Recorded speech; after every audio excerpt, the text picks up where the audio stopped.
એમને કમરના અને કમરમાં દુખાવો રહેતો હતો, પગમાં ઝંઝણાટ હતી અને ખાલી રહેતી હતી. એવું છેલ્લા લગભગ 2 વર્ષથી હતું. પછી છેલ્લા 2 મહિનાથી થોડુંક વધારે કેવરાવતું હતું, કમરનો દુખાવો, પગમાં ખાલી ઝંઝણાટી.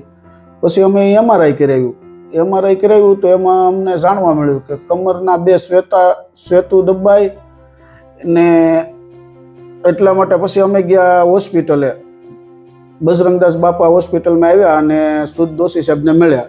સુદ દોશી સાહેબે અમને એવું કીધું કે આનો ઈલાજ તમારે ઓપરેશન કરવું પડશે. પછી સાહેબે અમને શાંતિથી ઓપરેશનના ફાયદા, જોખમ, રોકાણ બધું ફૂલ ઊંડાણથી અમને શાંતિથી સાહેબે બેહાડીને સમજાવ્યા.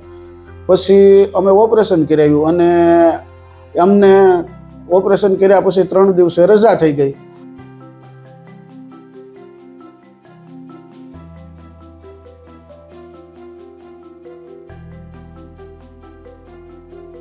અત્યારમાં બહુ ખૂબ જ સારું છે. અને પછી અટાણે હું બજરંગદાસ હોસ્પિટલ અને સુદ દોશી સાહેબનો ખૂબ જ આભાર માનું છું.